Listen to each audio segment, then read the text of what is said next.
Oh, thank you, my darling. It's really wonderful to be here. Listen, darling, it's like the old joke. At my age, it's wonderful to be anywhere. Hi-yo, hi-yo. What a doll. Thank you. Yes. But no, it is. I've loved it. I've had what I call. I've had an interesting, wonderful career, and I've loved it because it's been on, on stage, on movies, and television, and I've loved it all. I'm diversified. Let's put it that way. Yeah, you're as they say, you're a triple threat, Carol. Yeah, triple threat. That's right. And I really have loved it. The shade certainly was my first love, and I think, in fact, the stage. I think you have high points in your career. I certainly think doing Hello, Dolly. I was the second Dolly, and I followed Carol Channing, and in Australia for 2 years I did Hello, Dolly, and that was certainly a high point. And I'm working with my husband, Tom Cruise, whom I think is the finest actor in the world. He's a doll. He's a doll. He's a doll. Yeah, The Lion in Winter and several other shows, and then Lucille Ball coming into my life. Yeah, we're gonna get into that. We're gonna get into that. When you were a young child, Carol, I mean, did you always want to become an actress? Always wanted to be an actress. It's like some people have a calling to, be a minister or a doctor or something. And God knows where I got that idea, because I was living in a little town called Abilene, Texas. Wow. As in, make a face for Jesus. And now that's Southern Baptist, honey. You may not know what that is. But my grandmother, my real name is Mildred Frances Cook. And my grandmother was Southern Baptist, honey. And if I misbehaved, she'd say, now, Mildred Frances, you just leave it where Jesus swung it. I never knew what the hell that meant. Leave it where Jesus. But I would have made a killing in evangelical work. Now, let's be honest. Honey, you put on a white robe on me, and 24 yellow roses, I'm on, But I decided, that's when I knew I was for show business. Yeah. So when did you finally make the trip out to Los Angeles? Well, actually, my family, they were all for whatever you wanted to do. Whatever you wanted to do, except you had to get an education first. So that was important. So I went to a school called Baylor University in Texas. And after I finished there, then they didn't care if I dug a ditch, but I had to be the best, try to be the best ditch digger in the world. And I went to New York and was not there that long. And Lucille Ball heard about me and brought me out to Hollywood. I was there just for 2 years, and she brought me out here, and that was the beginning of the Lucille Ball saga, And when you arrived in Hollywood, Carol, I mean, what was Hollywood like at the time? Was it buzzing? The excitement. Yes, I came out here in the early 1960. Wow. And in fact, I do a warm. I'm 96 years old. God bless you. And my opening line in my one-woman show, which I do to this day. In fact, I'm doing it in the fall at about a half a dozen places. My opening line is, "Oh, to be 90 again." and trust me on that one. Anyway, when I came out here, Lucy, I was stunned because I didn't, Lucille Ball calling me in New York. And I was really in Dayton, Ohio. It was like Cinderella. And they called me to the phone. I was in summer stock. And they called the rehearsal room and said, "Mildred Frances Cook, you're wanted on the phone." So the director let me go to the phone. And when I got halfway across the room to go to the phone, the person on the monitor said, this was before, you remember, before Right. cell phones. Of course. And they said, it's Lucille Ball. And I thought it was a joke. I went, no kidding. Wow. So, well, I said something worse than that. I went to the phone, and true enough, it was a friend of mine who said, I'm out here with Lucille Ball. I'm going, why is he in California with it? He said, she has a little group. She was getting a divorce from Desi, and she wanted something to do with her time. So she had this group of young people then, or younger people then, and she was going to put on a show. It was like a Mickey Rooney, Judy Garland movie. Wow. And she said, we need a comedian. And he said, I know this girl in New York. I think you'd like her. So they tracked me down to Summer Stock. So he said, now here's Lucille Ball, Mildred, and you'll talk to her. Well, I was so nervous that she said, I want you to fly out here, audition for me, and then you can go back to your show in Summer Stock. And anyway, fly out here. And I said, oh, yes, I will. And we got it all settled, and then I said goodbye. And I was so nervous that I didn't know whether to say Mrs. Arnaz or Miss Ball. Right. So I said, so, okay, I'll see you. Well, goodbye, Mrs. R. Balls. and from then on, she signed everything she wrote to me, our posters. She always signed it Mrs. R. Balls. And I said, the problem with that, Mike, was when she died, I said she did me out of $1 million because nobody wants a poster signed Mrs. R. Balls. honey, they want Lucille Ball on that frickin' sign. That's right. What I mean? That's beautiful. And anyway, I came out here, auditioned for her, and got the job. And that night we went to dinner with, and this is, your listeners will know him, Robert Osborne, who was one of the younger people in the show. And that's the man who later became TCM. Yes, the late host of Turner Classics. Yes. And so he was with us, and a guy named Dick Coleman and Lucy. So it was the four of us. And after we talked a while, I talked about where I came from. And actually, Mike, it's the same stories that I tell now in my one-woman show, which I really have loved doing. I just finished doing 54 Below in New York. New York. And it was, I had a ball. I watched you in the video. I saw the video. I watched it. You were fantastic. Fantastic. It was very successful. I'm going back, and they want me to come back for an extended visit, and so I will. But anyway, I came out here, and Bob Osborne was there that night, and so was Dick Coleman. We went to have dinner, and this is where it was like Cinderella. We talked about my background and all that kind of thing, and she started writing on the tablecloth. We were one of those funny little restaurants where you can write with a crayon on the tablecloth. Okay, she started writing my name, but using the name Carol, written all sorts of, with an AR, with an E, without an E, with a K, and blah, blah, blah. And I said, what are you doing? She said, I know you've had your name a long time and you love it, and that you went on and on. And she said, but I wonder if you'd change your name. And I said, yes. I didn't wait a minute, honey. I stayed with the money. And she said, and I said, what have you chosen, Miss Ball? And she said, Carol. And I said, why Carol? And she was crazy about an actress at that time, which you won't you know about, Nige. You're too young to know.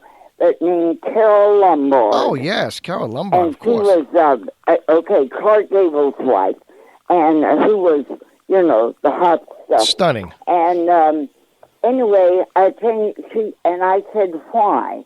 And remember, we'd been together now for several hours.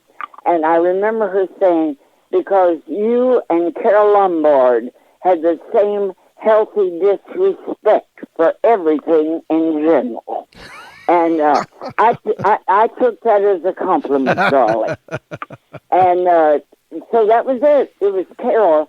And from then on, and it was easy to get used to because I came out here and didn't know a soul. She had me come out here, put me under contract, and I didn't know a soul, so I was introduced from the very beginning as Carole Cook, and nobody ever knew it had been Mildred. So it was easy, to fall into that. You also lived with Lucille Ball for a little while. Yes, I did. The first year I was out here, Lucy and the two kids.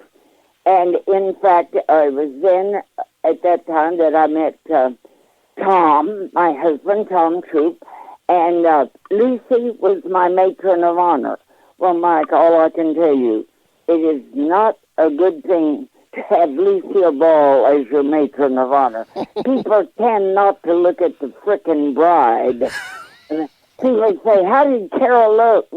They went, who gives a damn? They said Lucille Ball was matron of honor. Wow. And Bob Osborne was our best man.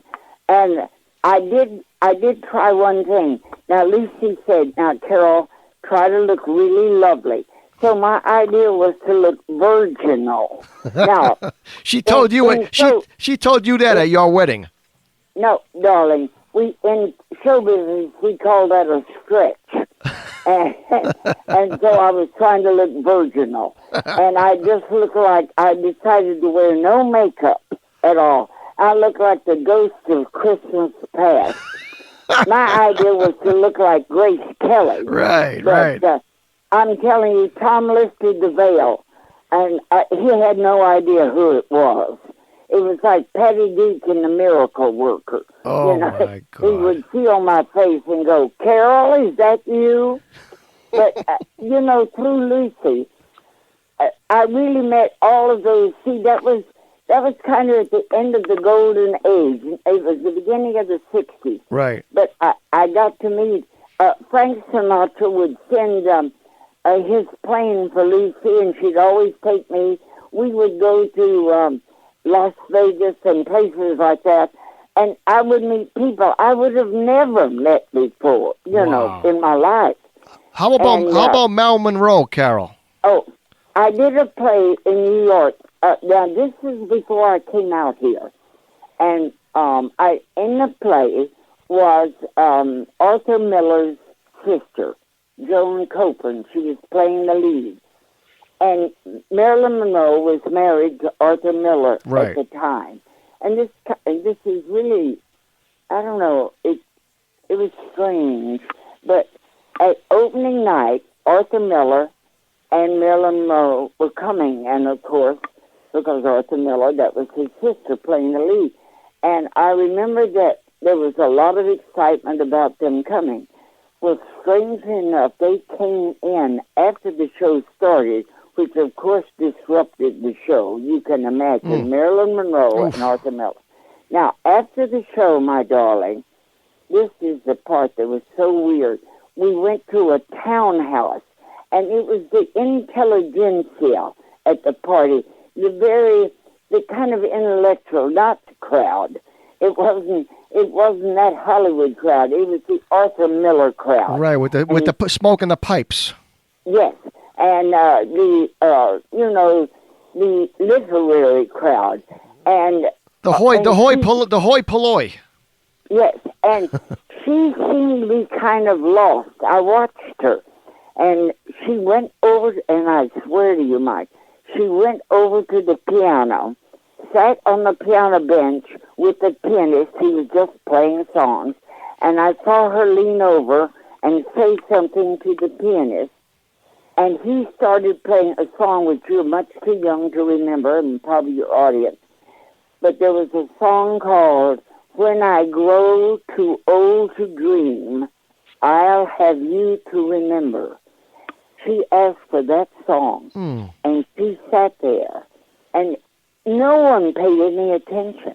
No one. Wow. And it was like they brought her, it it struck me. I may have been wrong. She was a very lonely woman. Yes, and she sat there and sang that song over and over, and it was, when I grow too old to dream, I'll have you to remember. And when I grow too old to dream, your kiss will live in my heart. You know, it was, and she sang it and sang it. And no one, it was like she was, I don't know, she was the token Hollywood star, but they were grand. Right. You know, it was a sad, I thought it was a sad scene. It really probably wasn't her kind of crowd. Right. But I thought it was very telling, you know? Right. I thought it was interesting and told me a lot, you know? But we had a lot of great times, you know? And Lucy loved a good laugh, and she was a terrific person to know, you know, and we were such close friends, you know, for so long. And we did the show in the little theater where she had performed when she was a starlet, because we were on the Desilu lot. And when she was there, it had been RKO, and Ginger Rogers had been the star, you know. And I had worked in summer stock, not worked with her. She was in the show preceding me with Ginger Rogers. I got in on the tail end of all of those kind of wonderful stars, you know, of that era. They were older, and Jeanette MacDonald, I don't even know whether you remember her or not. Jeanette MacDonald and Nelson Eddy. They were a singing team, darling. Yourself in fact, somebody just told me the other day that my first movie was The Incredible Mr. Olympic. Oh, with Don Knotts. Oh. And that's, somebody called last night, and they didn't know when it was going to be on. But they play it a lot, and, you know, Palm Springs weekend. And, in fact, they showed it about 8 months ago. I got my star on the Walk of Fame in Palm Springs, and they showed that movie. I said, it's not a very good movie, darling, but I was thrilled that it was there. Absolutely. Carol, we talked about your dear friend Robert Osborne. Back during the early days, you and him were broke, and he used to drive you around to auditions. Is that true? Oh, yes. Oh my gosh, yes. Oh, my, it was so funny. And we were poor as church mice, and we were under contract, but they didn't pay very much. And I had this old car, and I couldn't drive it very well. And so I wanted to try to keep try to be calm, cool, and collected. So he said, I'll drive your car. So we get in this old car, and we would go to auditions. And now, people... Well, it's kind of, I think it's a funny story about Bob. Bob was, you know Bob, everybody thought of him as very professorial, you know, the kind of wise old man as he grew older. And, but he had a biting sense of humor. And this is a true story, Mike. We used to go around, and he'd drive me, and I only had one number that I knew, and it was called Red Hot Mama. And the man that wrote it for me ultimately wrote Hello, Dolly. But anyway, I had this one number. So Bob would go with me, and he must have heard me sing that song, you know, 1,000,000 times, because it's the only song I knew. Well, for years I did that. Okay, and he heard it 1,000,000 times. Okay. So later in life, when he was so ill, at the end of his life, not long ago, I was talking to him on the phone. Tom and I were talking to him on the phone, and I was very emotional. And he was trying to keep it together. And I said, "Oh, Bob, is there anything?" I was in L.A. and he was in New York. And I said, "Is there anything I can send you? Is there something that I can do? Is there anything?" And I was crying and very emotional. He said, very in a soft voice, "Yes, Carol, there is one thing you can do for me." I said, "What is it?" "Anything, anything." He said, "Never sing Red Hot Mama again." Now, that's damn funny. That's funny. And that was Bob's humor. As sick as he was, he still had that fabulous wit, Yeah, he seemed like a doll. Yeah. Carol, we spoke about in 1964. You did the incredible Mr. Limpet alongside the great Don Knotts. Talk about working with the great Don Knotts, if you can. Well, in the first place, he was wonderfully funny. He was a gentleman, and my darling loved the ladies. Yeah. I found that so amusing, not amusing, but I just loved it. He said, "Oh, she's really good looking. And I would bring up somebody's name just to hear him talk about it. And who's the star of Mayberry Usa? Andy Griffith. Thank you so much. Yep. Well, I'm 96. I'm not a woman. I'm not a well woman. No, yes, you are. I'm very bright for 96. You're a doll. And if you don't believe it, ask me, darling. But anyway, Andy Griffith would come on the set, and the two of them would go into characters. They'd be two old women at a funeral in Texas, or they'd be two World War heroes talking about wrapping their leggings around their feet and are digging a trench in World War I. They were amusing and fabulous and a very gentle. Well, you would know that. He was kind of like you saw. What you saw was really what you got. But he was wonderful. And Jack Weston, you remember Jack Weston? Yes, Jack Weston. How can you forget it? Great character actor. Yeah, great character actor. He was funny and just, wonderful fun. I've been very, very lucky on stage and in movies and television. I've met very few people who were bastards or bitches. Yes. Very few. And usually, the bigger they got, the nicer they were. Now, that's not always true. But you know what? It's usually true. Because everybody in showbiz, most people were not handed anything. They had to work hard for it. And so everybody came up.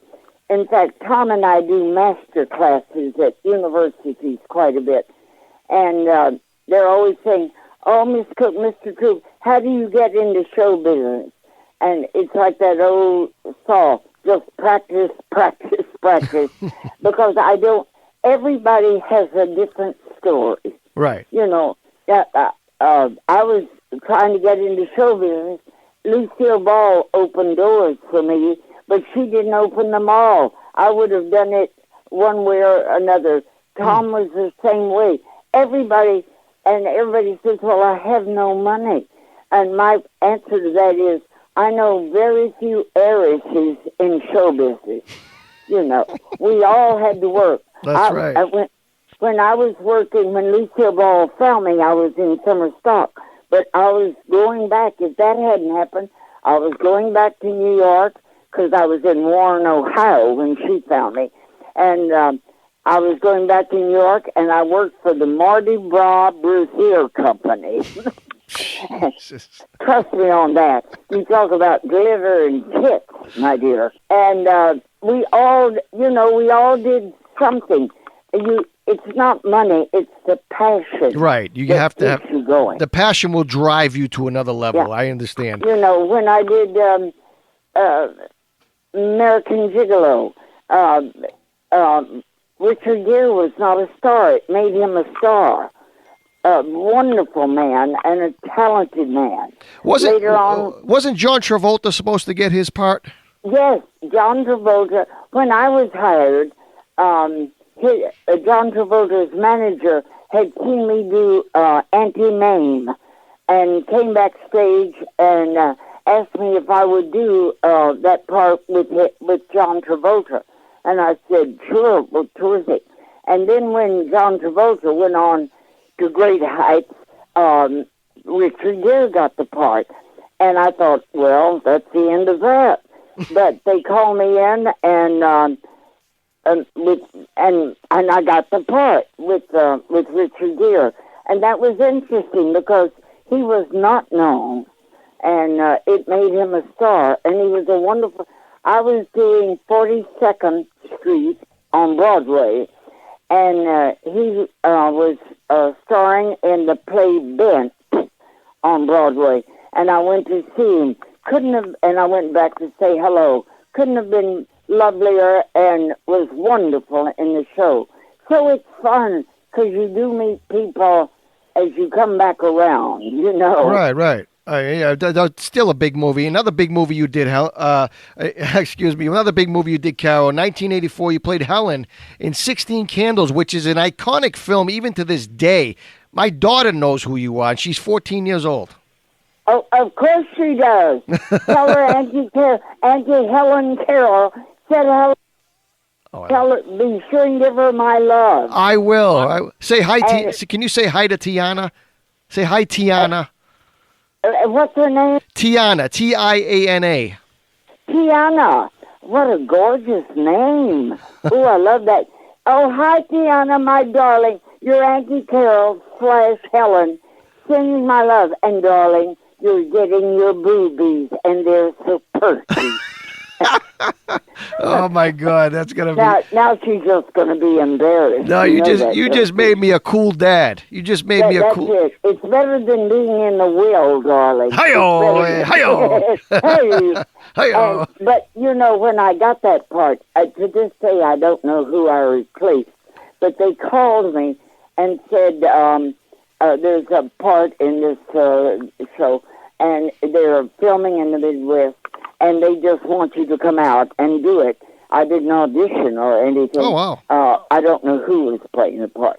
And so I went, and I think John Hughes was surprised when he saw me. I think he thought I was going to be like a little grandmotherly type or something.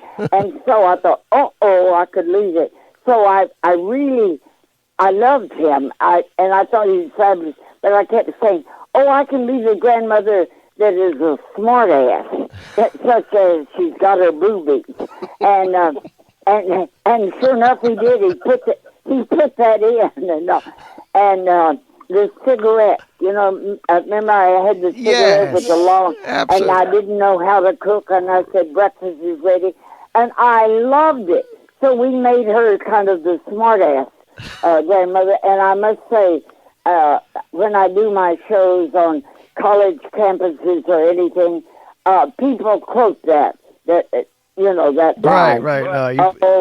You know. Yeah, you nailed it. You nailed it, Carol. You nailed that part. Yeah. Well, you know, it's fun to have a funny line that people remember. Right, and that's a generational movie. Like I said, my daughter's 14 years old, and she knows the movie. She knows who you are. People from 98 to 14. That's crazy. That's incredible. And you know what I'm thrilled with? I'm thrilled that they still recognize me. Oh, my God. I mean, I think, well, I haven't turned into, you know, Margot when she left Shangri-La.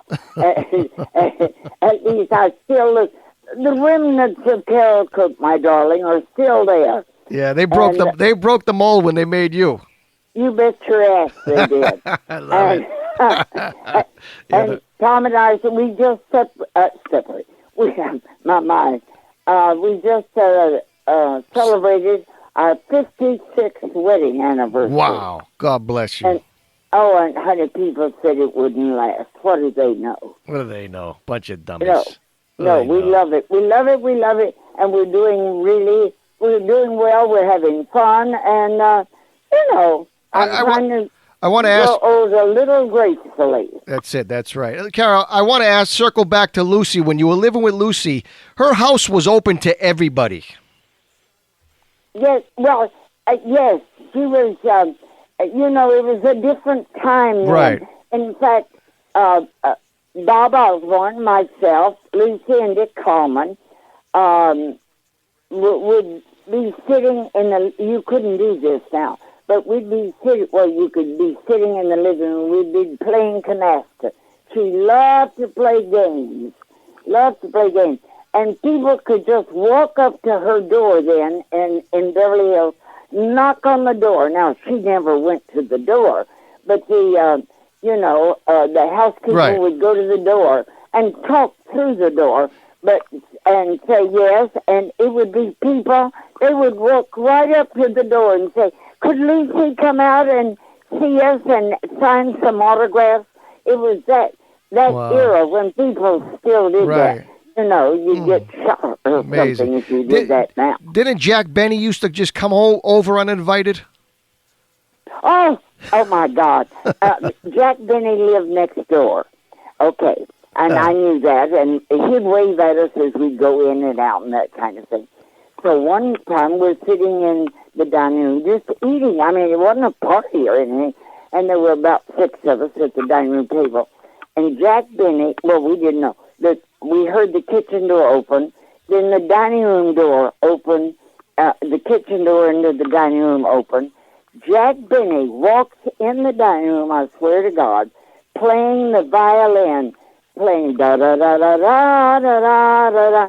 He walked around the table playing the violin, never looked up, never said a word, went all around the table, into the living room, around the sofa, around the table again, still playing the violin, walked out of the dining room, into the kitchen, and out the back door. Never said a word. It was hysterical. Oh, my God. And now, Lucy, when you worked with Lucy was very,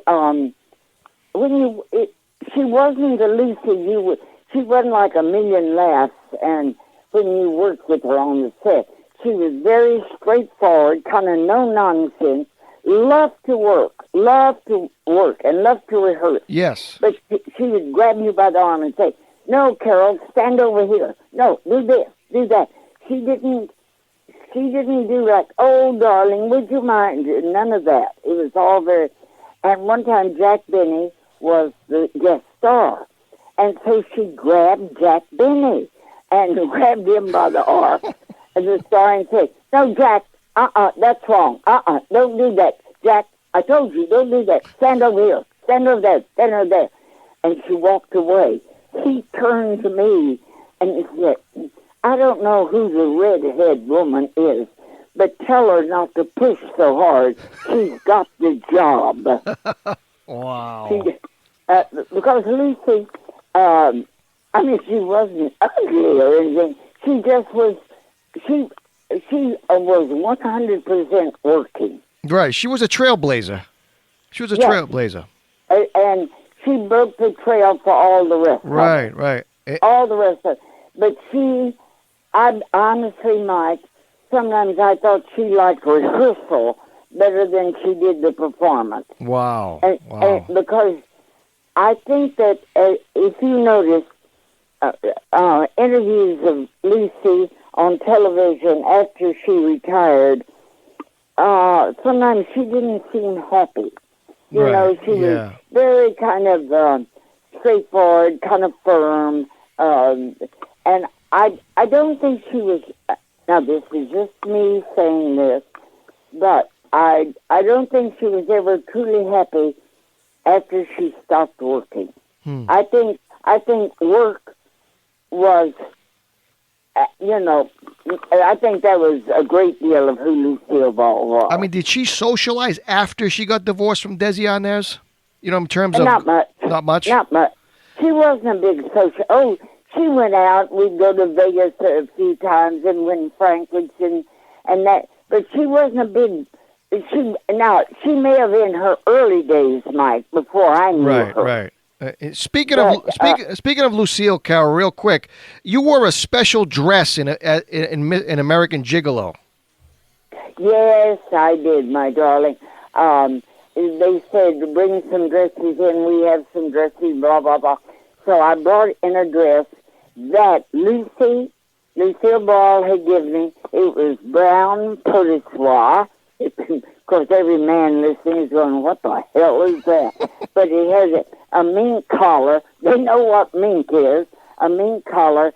And I had worn that dress for my going away dress when I got married. And I wore that dress. So I bought that dress in. They loved it. I wore that dress in American Gigolo. And I still have it hanging in my closet. Oh, wow. It's a little tattered now, but that was one of Lucy's favorite dresses. And I did make several big mistakes in my life, sweetheart. It's kind of like the posters with Mrs. Arballs on it. She gave me a lot of clothes to wear. Now, she gave me the dress that she wore on television to announce to the public and to Desi in the show when she went to the nightclub that she was going to have a baby. She was pregnant with Desi Jr. Yes, I remember that. Okay. It was a blue dress, a blue satin dress. Okay. She gave it to me.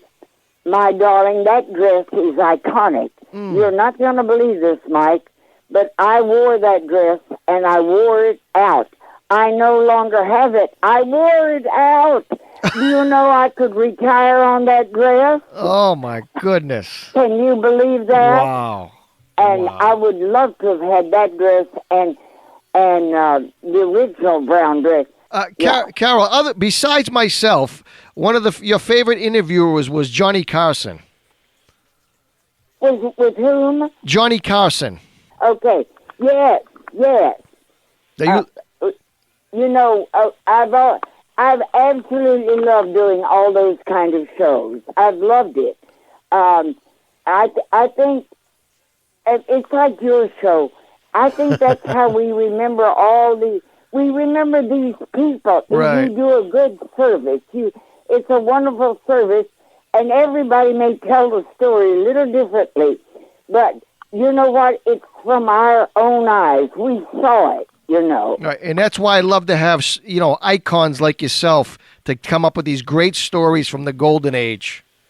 Oh, it was, and I wish I'd even been there. I would love to have lived 200 years so I'd been there with Mary Pickford. Wouldn't you love to? Oh, my goodness. How about Marlon Brando, Carol? Did you meet Marlon Brando? No, I never met Marlon Brando. Never met him. How about James Dean? Never met James Dean. Wow. How about Dean Martin? Oh, yes, Dean Martin. I did his show. Oh, wow. He had a variety show. Yes. And I did his show with Paul Lynde. Paul Lynde. Remember the comic Paul Lynde? I just did a show about him about 2 weeks ago. Some woman wrote a book. She wrote a book about him. Wonderful man. He's the center square in Hollywood Squares. Yeah, that's so correct. Well, when he would do sketches, he and I would do sketches on the Dean Martin show. And anyway, I loved Paul. He was a troubled man. A troubled man. Yes. He liked to drink. He was an alcoholic. Yeah, and he would change. It was a dramatic change when he would drink. Yeah, he got very angry. He was an angry drunk. It was not good. How about Merv Griffin? But underneath, listen, he was a brilliant comic and a funny mind. He said, one day I saw him on the street, and I said, "Oh, God, you look disheveled, Paul. What happened?" He said, "Well, I spent the night in jail." And I said, what do you mean? He said, well, last night I was coming home and I had a few to drink. And I said, oh, my God, you were driving? He said, yes. And he said, the cop came up to him and pulled out his ticket a pad and said, "What's your name?" And when he said, when I saw the cop pull out the pad, I turned to the cop and said, "2 cheeseburgers and a malt to go." And he said he took me to jail. Oh, my God. Yeah, I heard that story. That's classic. But Paul was quick of wit, my dear, quick of wit. Yes, he was a legend. There are a million stories on him. How about William Frawley? Did you meet William Frawley? He was a little... Oh, my God. Of course. A cantankerous old man. Yeah. Yeah, but, you know, he was absolutely fabulous on the lead. And Viv and Lucy were great friends. There's always rumors that I wonder if they were jealous of each other. Well, Viv would love to, she was always thought that she was put in the category of the one not so attractive. Right. But she really wasn't. She was just the next door neighbor. Yeah, she didn't get along with William Frawley. Is that true? Did she what? She didn't get along with William Frawley. No, she didn't. Well, Bill Frawley, you know what? He was just a cantankerous old man. Yeah, he was a curmudgeon. And now, Lucy and Viv loved each other. In fact, Viv was one of the few people that could really, on the set, talk to Lucy and give her an opinion about the show, or say, wouldn't it be good if we did this, or we did that, or we did... The writers were privy to that. They could do that. Viv could do that. But Bill Frawley, he was funny. Let me tell you, Mike, he never read anything. He never read the whole script. One time he said, "Why am I in a cast? My leg is in a cast." And it was because he never read the whole script. He just marked the pages that he was on. And it said, he comes in a leg cast. And Viv said, "Well, if you old fool, if you read the whole thing, you'd find out why you were in a cast." Oh, my. Yeah, he was, but he was brilliant in the part. And that's what Lucy and Viv, they all knew he was brilliant in that part. How about Desi? I didn't ask you about Desi. How was Desi? Desi, brilliant straight man, brilliant. And a brilliant man on the show. The man who brought us the 3-camera technique. And no matter how much at odds Lucy and Desi were, she would always, no matter how much personal problems they were having, she could separate that and say he was a brilliant straight man and brilliant at what he did. And I think Desi loved building the empire. But I think once he got the empire, he lost interest. He wasn't a man from 9 to 5 and with the meetings, you know, the committee meetings and all that. He loved building the empire, but I think he got bored. And then came the women and the booze and the what. And Lucy and Desi, it's my opinion. Of course, all of this is my opinion. But he and Lucy loved each other till the day they died, I think, both. I think it was that kind of... they were both... Lucy was married, you know, to her second husband longer than she was to Right. Desi. Do you That's remember? Hard to believe. Do you remember the day she died, where you were? Oh, yes, I do. I was in Baltimore, Maryland, doing Steel Magnolias. Wow. The national company of the play Steel Magnolias. I was playing Weezer, the part that Shirley MacLaine played in the movie. And we dedicated the show that night to her. And I thought, oh, my God, this is the show, they're going to be thinking of Lucille Ball, you know, and it's a great tribute to her because it was a funny play and a heartwarming play. And I thought, that's both Lucy. She was funny, and she was sad, and she ran the gamut from A to Z. Oh. She could do it all. There's a movie of hers called Big Street. Have you ever seen the movie? No, I've never seen that one. Mike, get the movie called Big Street. And it's with Henry Fonda. Okay. And and get it. It's a change of pace for her. And Tom always said, and a lot of people, she had another big streak in her.